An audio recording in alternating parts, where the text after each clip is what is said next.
Gavin Gear here from UltimateReloader.com. I'm here at the 2020 SHOT Show with the Annealing Made Perfect team. We got Alex. Alex, thank you for joining me. Gavin, thank you. And we got Matt. Matt, thank you for joining me. As you guys have seen, I've been using the AMP annealer on the channel, and it has really improved what I can do with forming cases and with getting really tight results for long-range shooting. And what I thought we'd do is talk a little bit about how AMP got started, and talk about some of the core products like the AMP annealer, and then some of the new stuff like the bullet seating force gauge. So Alex, do you want to give us a little bit of background information? Well, the project started way back in 2010. My reloading mentor at that stage, everyone's got to have a mentor. Yes. My mentor said, Alec, I've got to show you how to anneal. So I went round to his house and he pulled out a gas torch and a bucket of water, and he proceeded to turn my brass cherry red, and I thought, that I'm not going to do that to my brass. It was just, I was shocked. So I went home, talked to Matt. Matt's an engineer. What are we going to do to make something a bit better, just for our own use? And it just grew like topsy. It just became a project that got more and more in depth. The more we found out what we didn't know, the more we worked at it. We started working with the University of Technology in Auckland to get some professional help on building it. We decided early on induction is the only way to go. Yeah. I mean, gas torch just isn't going to do it. We're never going to get the repeatability, so we decided we've got to go induction. That opened a whole new can of worms. We went through years of we formed the company in 2012, and it took us till 2015 to come up with a prototype that was almost reliable. Lots of work and lots of blown up boards in the laboratory. We finally got to a stage where we had a product. We sold our first product in 2016. Now the interesting thing is, we found that all of the published data on annealing for the home reloader was wrong. Everything was talking about temper lack at 750 degrees and all that sort of stuff. We believed all that until we got our own micro Vickers hardness testing equipment. As soon as we did, we found out that we weren't even going close to annealing at that temperature. So we stopped focusing on temperature completely. We focus on the finished result, which is the hardness of the neck and the shoulder. All our target harnesses, when you anneal with our product, are literally replicating what Virgin, Lapua, Peterson, Alpha, all the top brass, that's what ours is. What that means is you get way more accurate sizing. And so it's been interesting, and you guys should check out the research that these guys have published. Annealing under the microscope, and that's where that micro Vickers hardness testing and the labs that you guys work with to analyze the results come in. And you really can make a correlation, especially with the more recent work that you've done with the field shooting plus, all of the scientific research, to getting things tightened down, more consistent bullet seating force, which we're going to talk about in a little bit, but consistent neck tension, consistent brass hardness, consistent sizing. It's all about doing the same thing over and over the same exact way, right? Absolutely. And all of that data is available on our website under the research, our research tab, and then you'll find annealing under the microscope.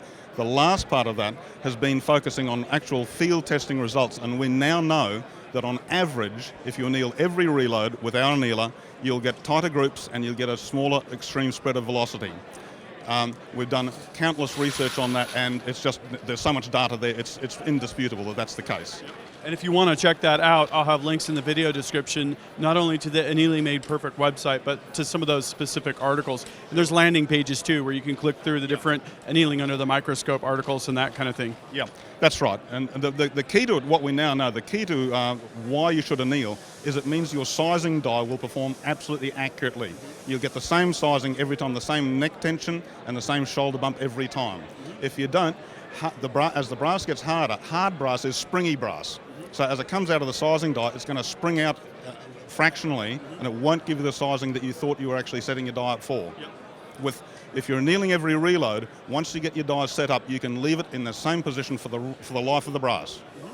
And so, if you haven't seen my videos, actually I demonstrate how you could take a piece of brass, it has to have the same composition, it has to have the same case neck thickness, but you put it through what's called an analyze pass. And the AMP machine magically figures out through heating the brass what the characteristics are and where that heat setting needs to be, which ends up being a number or a code. And then you can go through and save codes for particular types of brass.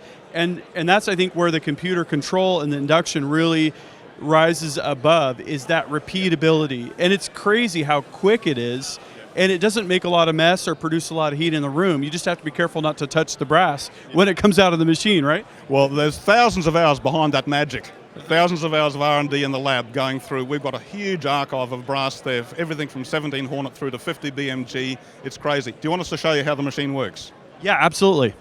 Okay, so here we have the Amp Mark II. Tell us about what Mark II is compared to Mark I. Well, the biggest single difference is that the Mark II comes with Aztec technology standard. It's already installed.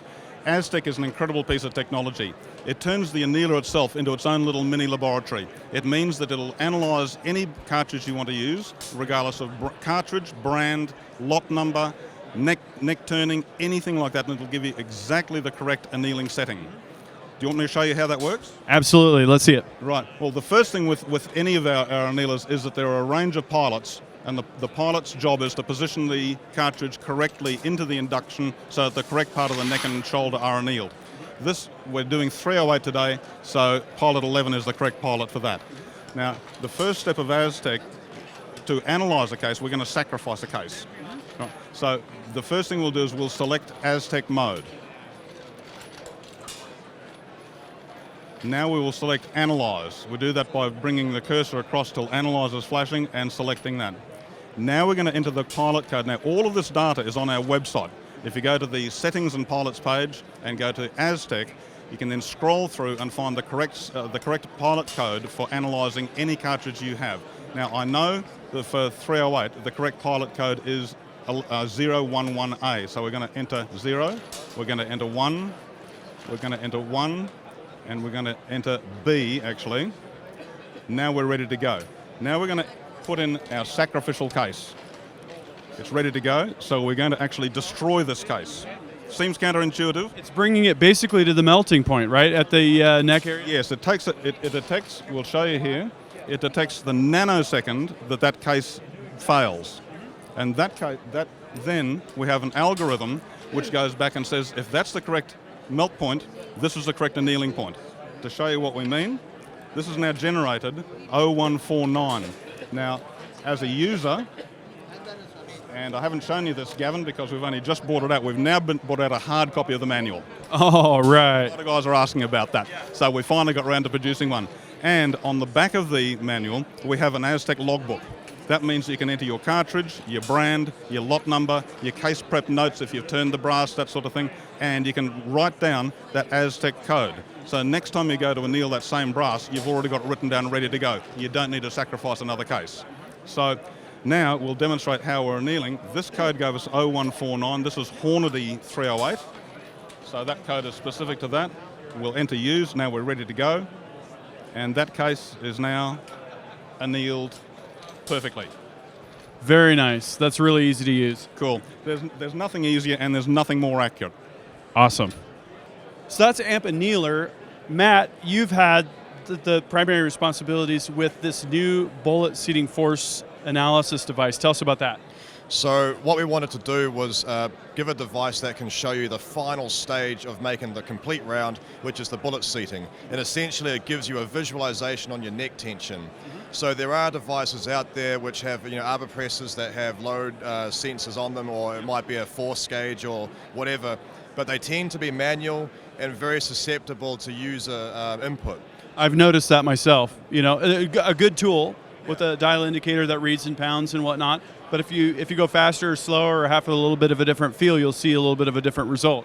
And you can see a good result, but it requires a consistent use. So what we wanted to do was to make a machine that could give you a consistent force and then read that force.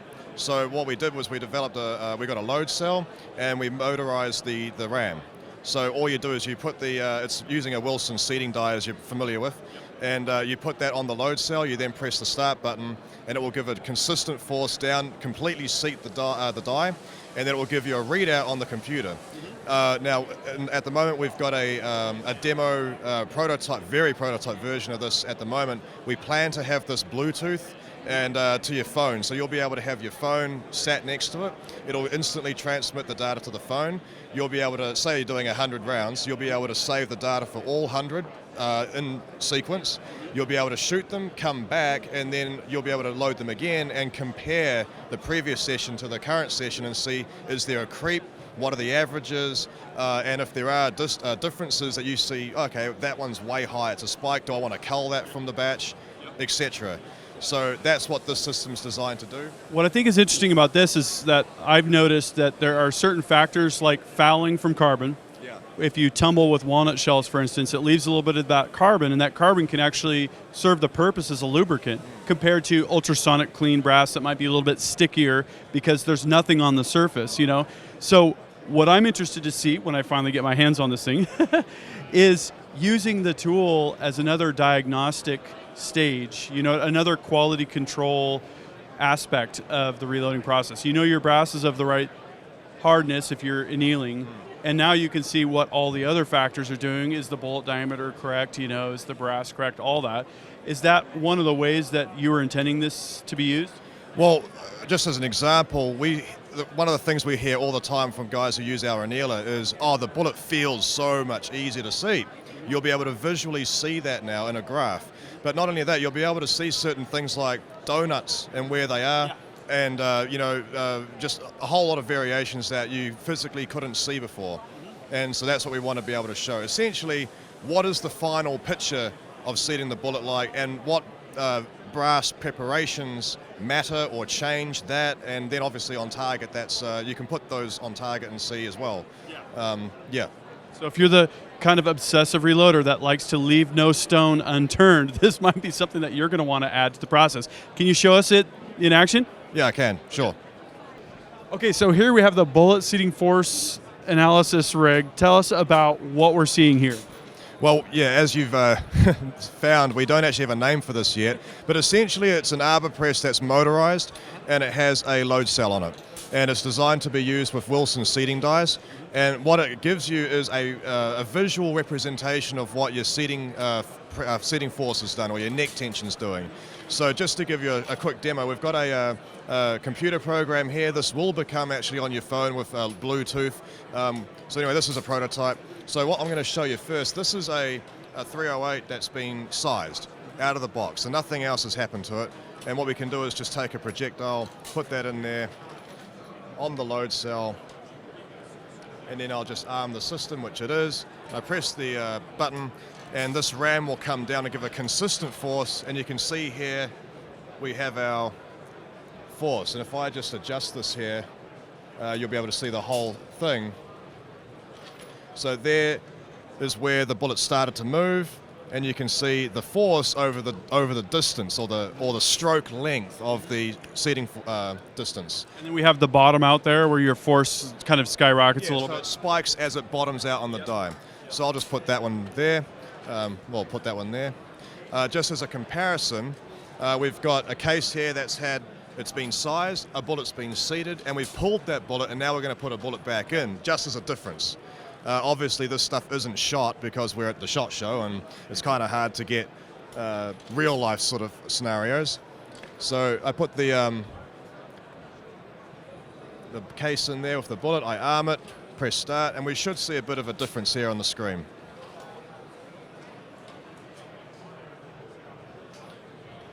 Yeah, that looks quite different, actually. So on orange there, you can see because the neck tension was lower, we have a lower force for the same distance on seating distance. So just as another example, this case here is fresh out of the box, right? So this hasn't had anything done to it. It's right out of the box. We're going to seat it. So this should be way tighter. So we're going to put that one in. Going to arm it. And this should actually max out the press. So that's skyrocketed way too high. It didn't even finish the seating because there's no sizing happen. If I just adjust this, yeah, you can see it's gone way up there. The rest bottomed out and seated fully with half the pressure. Well, I think this is really interesting, but it just shows you how different neck tension can actually be just from going from a out-of-the-box brand new piece of brass to something that you've actually conditioned or worked or reloaded. And just as a final comparison, this is another case that had the bullet pulled out, and we're just going to use some graphite lube here. And we're going to take another bullet, we're going to seat this one. And essentially, it's about what makes a difference and what does that difference mean, right? So we're just going to go ahead and arm this one. Start that one. Okay, ram's coming down. Oh, look at that, way lower. So if I come and make this, so that green one there is half the force of even the one before it that was they had the bullet pull. So that orange one and that green one are identical. The only difference is graphite lube on that green one. So your neck tension could be similar, but because it's been lubricated, it was inserted more easily. Yes, exactly. And so we've had this a while now, but we've redesigned the mechanics of it to give a more consistent, no backlash, all that kind of stuff. But we've had this long enough now, and we can see how annealing makes a difference, when annealing makes a difference, and also just various neck treatments and how that can make a difference. So it's a really exciting piece of kit that we've got more work and research to do with it. We're going to be developing this, and we're going to be hopefully getting it to market later in the next half year. So late 2020. Thanks for the demo, Matt. No worries. Well, we have one more product to take a look at, and that's the Amp Mate. What is the Amp Mate? Well, Gavin, the Amp Mate revised for 2020 is essentially a go hands-free solution on the annealer. It comes pre-assembled and it doesn't even bolt on, it just sits on top. Oh, wow. And it allows you to, any caliber from 300 blackout to 338 La Pur. You can just go hands-free, it'll feed at a rate of about 1 case every 10 seconds. And you can go completely hands-free, it's completely automated. All you need is a shell holder to go in it, and it comes with all the accessories that you need to go automated. You only need to have, say, a Dillon or a Hornady case hopper on top to feed the tube. Yep. Yeah. And of course, any feed plates that you're using for either small rifle or large rifle or whatever. Okay. So there you go. That pretty much covers the product portfolio from Annealing Made Perfect. Thank you, Alex, for joining me. Thank you, Matt, for joining me. Gavin. Make sure that you subscribe with notifications because I got a lot more content coming up with this equipment. Plus, I got more SHOT Show 2020 content coming up as well. Until next time, happy shooting and happy reloading.